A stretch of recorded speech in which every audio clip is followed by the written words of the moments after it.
I want to start off this video by reiterating a couple of points that I made the last time we talked about this situation. First of all, I didn't know that my respect for Adam McIntyre could go up anymore, but it has gone up again after this last video. And also, I'm so proud of you, Adam, for the way that you're handling the situation. I did say that in the message that I sent to you when I first saw the notification for your video yesterday. I don't know if you saw it or not.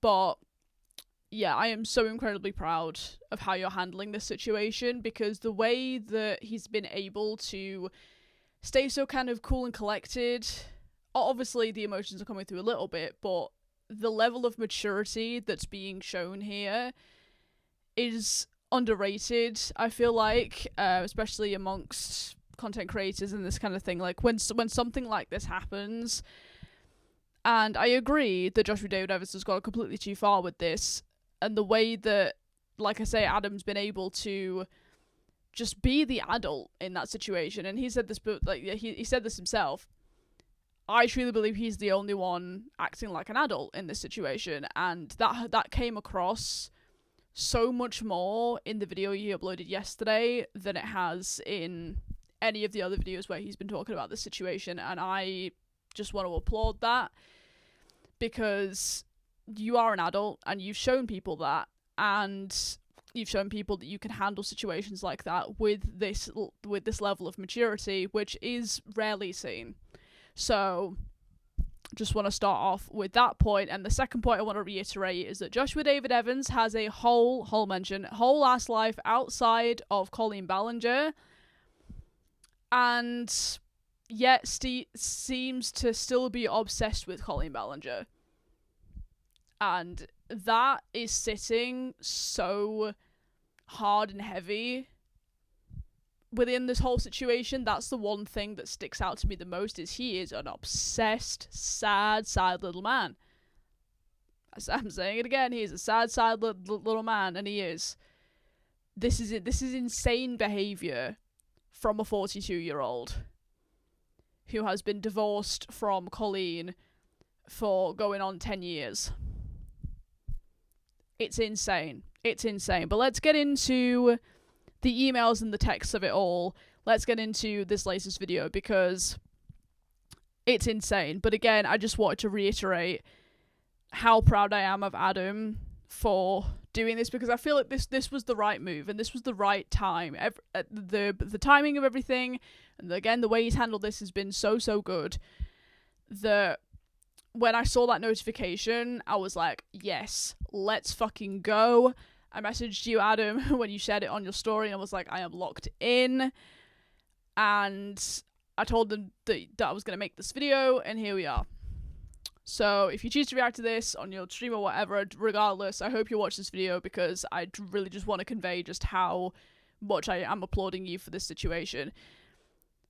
And yeah, it was very much a necessary move to expose the emails that he'd got from the documentary makers, and from the DMs that he's got from Joshua David Evans. The DMs especially is where most of my thoughts come through. The documentary makers, and we've said this in kind of my response video that I made to Adam reacting to the first video I made on the situation, and still, that thing that sticks out to me most about this is Quiet on Set. These are the people who worked on Quiet on Set, and I'm so glad that Adam reminded us all of why that has been a main driving force in him not wanting to do this as soon as he found that out, because the narratives that were spun in Quiet on Set, especially about Drake Bell, were false. And I think if you well, some of it was true, but the full picture wasn't explained. And I think when you couple that with now they're wanting to make a documentary that's solely focused around Josh and his experience, completely discounting the other victims, says so much.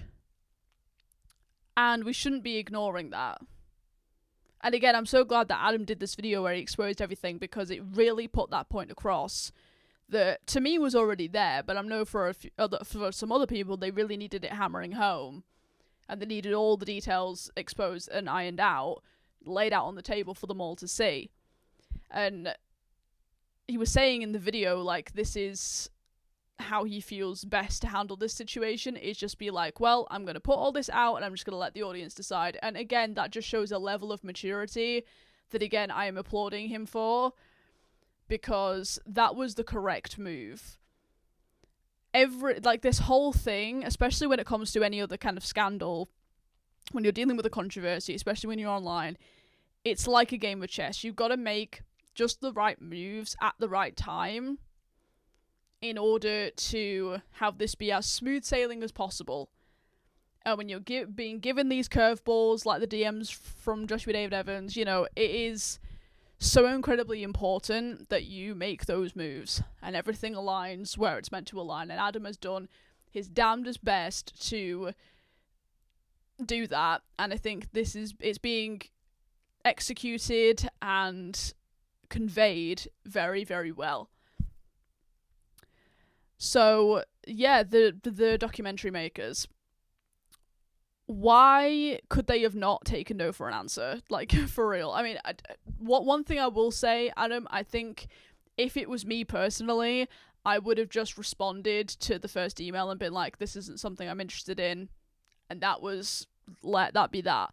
I know you don't really feel the need to respond to them, which, is fair enough. I'm not saying that wasn't a good move to do. Again, you said in your video, you get loads of emails like this and loads of opportunities like this. That's, besides the point. But I think even then, if you did, they probably wouldn't have stopped. But it was the volume of times where they were trying to contact him that was like, whoa, these guys are desperate as hell for this opportunity. Like, what? Like, just take the being ignored as the answer. Like, please, don't double text, don't triple text, don't quadruple text. But that's what they were doing. Absolute, just bombarded. And, I really appreciate that he gave all the date stamps for everything as well, because I feel like that was really necessary. And yeah, just insane work. And then moving on to the Joshua David Evans of it all. Oh my god, like, the one thing I will say is, as soon as he started with the text and as soon as he said, I'm not going to read out all of this because part of it is him talking about his mental health struggles and stuff, I clocked that immediately. And Adam, you did say this a bit later on in the video, but as soon as he said that, I was like, okay, so he's weaponizing mental health. Okay, got it. He's guilt tripping. He's using his mental health to guilt trip Adam into trying to do this. But like Adam said, like, the way that was spun, like, he clocked that as manipulation right away. Like, he knew that that's what they was framing it as. And I'm like, again, the level of maturity, I was like, I'm so glad that you clocked this as well. We were on the same wavelength about this, because if you hadn't have said that, I would have been on this video being like, Adam, this is definitely what's happening, definitely not a good person. I mean, I think he's already clocked that Joshua David Evans is a piece of shit, but if you hadn't have already acknowledged that, if we weren't on the same wavelength about that point, again, I would have been shouting and screaming in this video about it, because that was glaringly obvious to me what was happening. And it's a horrible thing. And I've had people in my comment sections when I've been talking about ageism, and obviously his dad died recently. Okay, that's very sad. I'm sorry to hear that, but talking about ageism and like people at 40 can't have feelings. And Adam did actually mention this in one of the videos he's done about this situation as well. So I'm like, I'm glad it's not just me getting these comments, But I just want to emphasize a point that I think I did mention in my last video actually, is that men's mental health is so incredibly important that it should not be weaponized.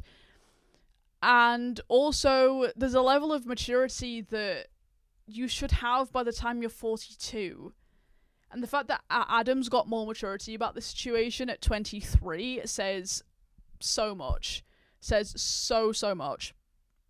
And, I'm a couple of years older than Adam. I'm 25.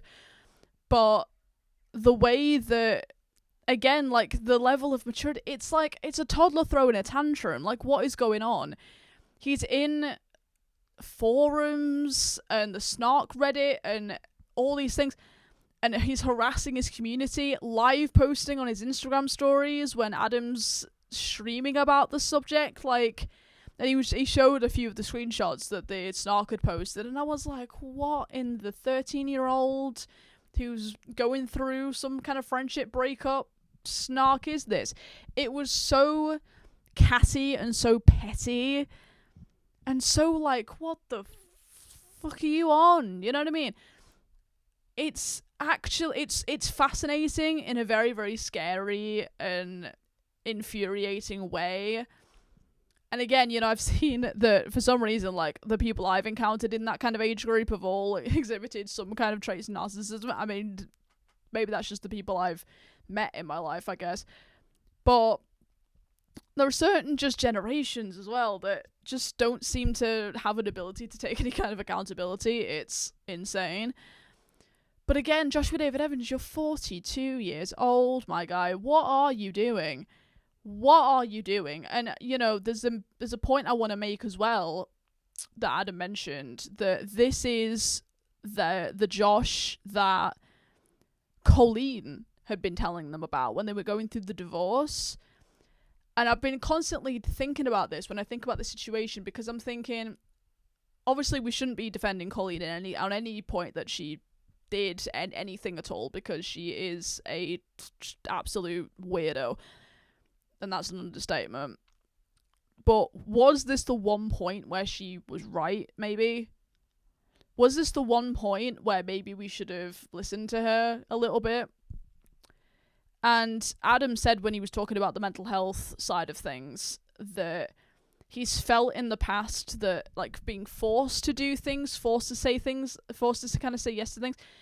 I'm very curious to know more about that, about like the moments where that's happened, and also the kind of things that Colleen was talking about Josh, like was saying about Josh during the divorce. I am very, very curious to find out more about that in terms of the situation, because I think that that's fascinating. And as much as I know that Adam is kind of done with the situation, he was like, I'm done, I'm fucking done, like, I'm done with the harassment, everything. I'm like, fair enough. But those are 2 points of real curiosity for me, where I'm like, this is interesting. Very, very, very interesting. Because, of course, Colleen is a manipulator all day, every day, right? And has been for a long, long time, and I don't think will ever stop, because I believe she's deeply, deeply narcissistic and sad.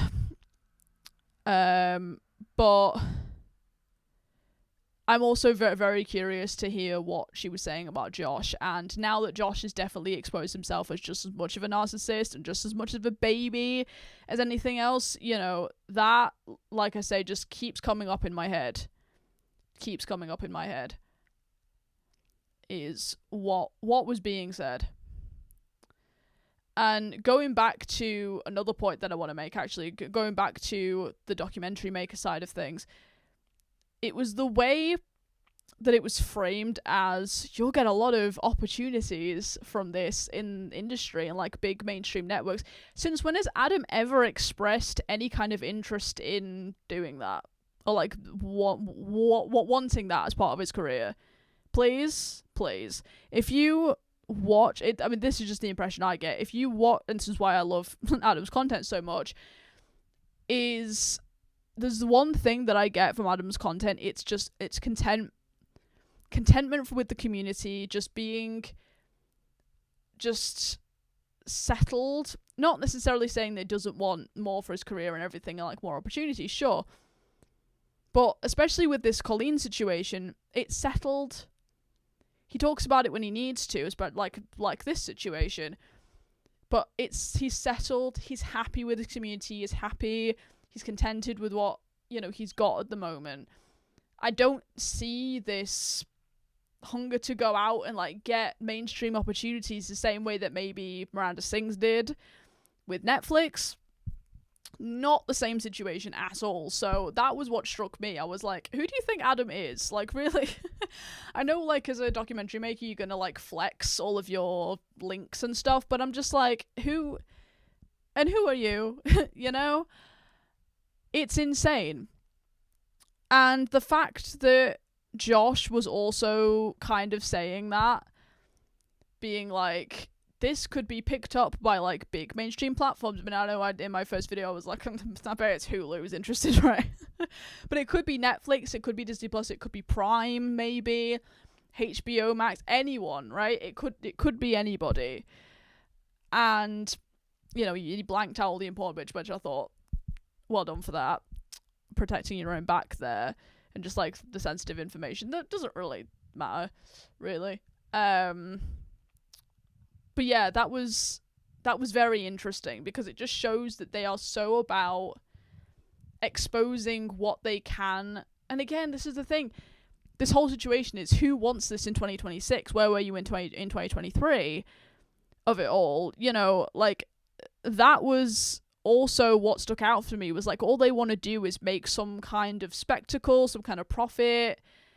They want to come to Josh. I want to know if Josh went to like them first or something. I'm not necessarily saying that he did necessarily, but it's the way that the contradictory story as well, about being like, when they came to me, you were the first person I thought of, Adam.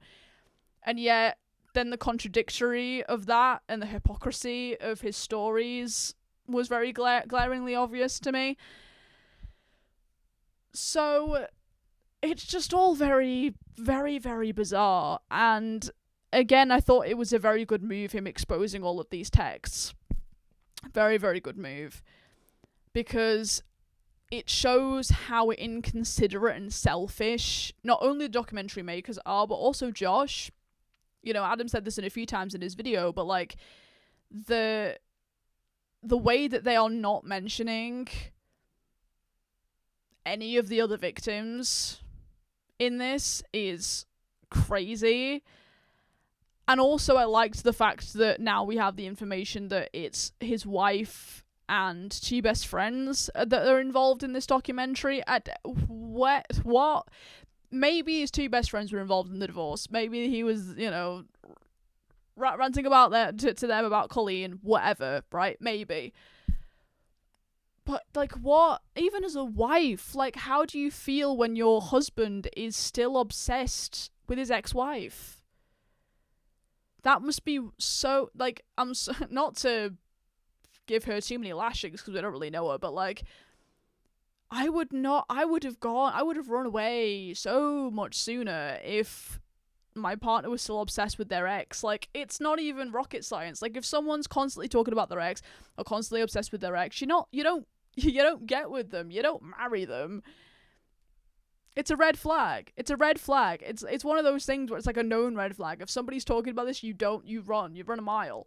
So the fact that she's not only still with him, at least for now, divorce number 2 maybe, we don't know, but that she's then on board with this, like, how sad and lacking in boundaries and self-respect do you have to be to go along with something like this? Like, please. And his best friend, you know, if you've encountered a narcissist, you know that they will rally and manipulate everybody else around them to be on their side, and anybody else is the enemy, right? If they are with those kind of friends, they tend to be very charming at first and be able to get their way a lot of the time, and then slowly the cracks will show. And I feel like that's exactly what's happened with this situation. And yeah, the fact that his two best friends are involved, they probably didn't need much convincing, did they? I mean, let's be honest, he's probably been friends with him for a long, long time. Probably during the divorce and everything. I don't know. This is just me speculating from what I know about narcissists from life experience and also research. But they were probably told about this situation. They were like, oh, hell yeah, let's go, bro. Like, you've been struggling with your mental health, and we know you're saying that this is going to help you, and we have no backbone, so we're gonna go, and we're brainwashed because you're a narcissist, but you've managed to kind of manipulate us into believing that you're the best thing since sliced bread, and we're just gonna go for it. Like, that's normally the way that narcissists move, and the way that they're able to get their friends, again, like, rally around us. And again, going back to the mental health point, because this was one of the things that was really, like, sticking out in my head, was, like, the way he was able to go from, obviously the parts where he was talking about it were blanked out, which, fair enough, but the way he was going, like, I've been, this is why I'm doing this kind of thing, and, like, so he went into being depressed or whatever, being sad, and then it was, so this is why I want to do this. We're going to take her down. This is the final battle type shit, you know. That was what was like, okay, so this isn't real. Okay, great. This is not real. This is not real. This is all manipulation. I've experienced too many people doing this in my real life to know what it's like when somebody does this. And again, it's the traits of a narcissist. It is. They will use breakdowns, mental health, anything like that, anything hard that's going on in their life to up the manipulation, because they're able to guilt trip people into being around them and pretty much doing anything they want. And again, I am such a men's mental health advocate that it infuriates me deep into my core when people manipulate and weaponize these kind of things happening in order to get people to do things for them, or again trying to like guilt trip and be like, you know what, let's do this because this is affecting me and I'm going through this, so we need to do this. It's like, again, I've experienced this in my real life and I know how they operate, and this is textbook. And again, I'm so glad that Adam had also clocked this as framing it as manipulation, because again, I would have been on here being like, this is what it is, Adam, be careful.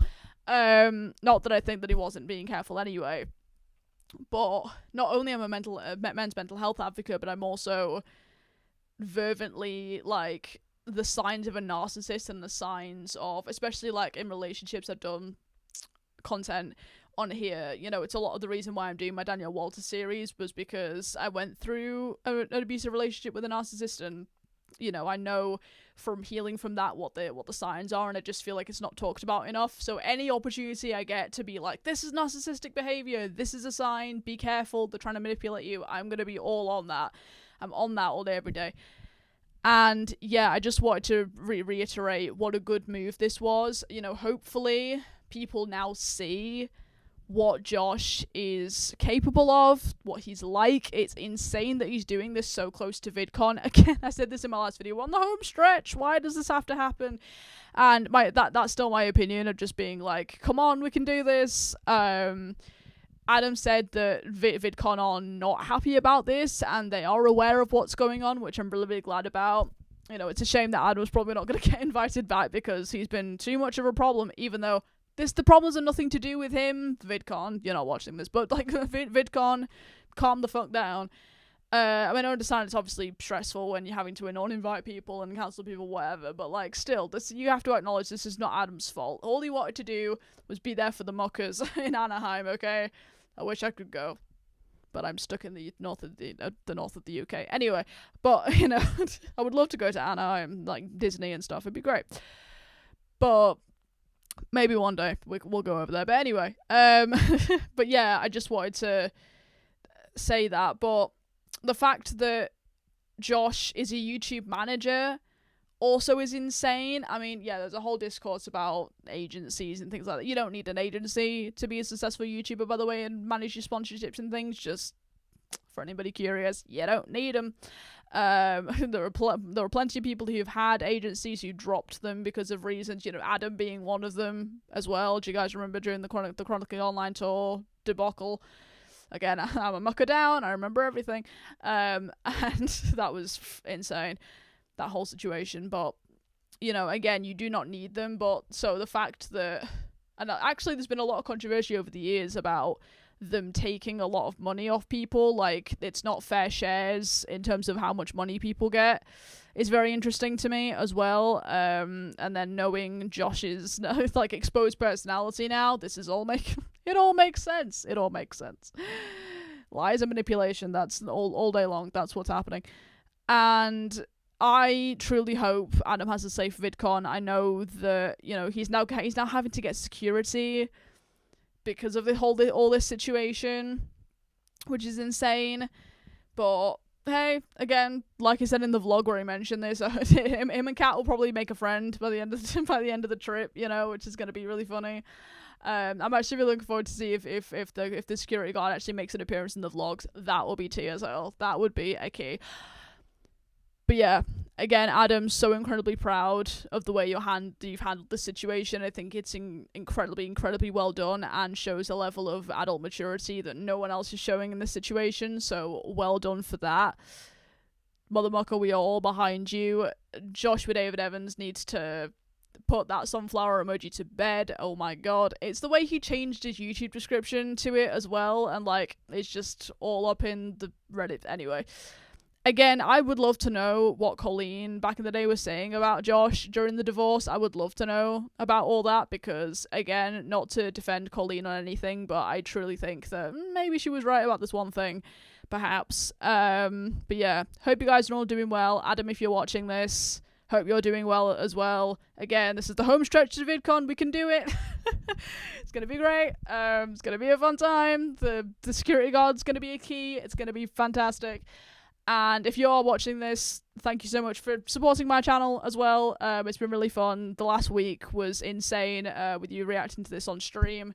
Well, the last video on stream. Honestly, it was like the happiest moment of my life. The happiest moment of my YouTube career. It was insane. But let me know all of your thoughts down below. Again, Adam, maturity levels and respect through the roof at this point. So well done. Joshua David Evans, you were a sad little man. Let's all comment that in the comments. Let's all put that in the comments. Joshua David Evans is a sad little man. And I will see you guys in my next video.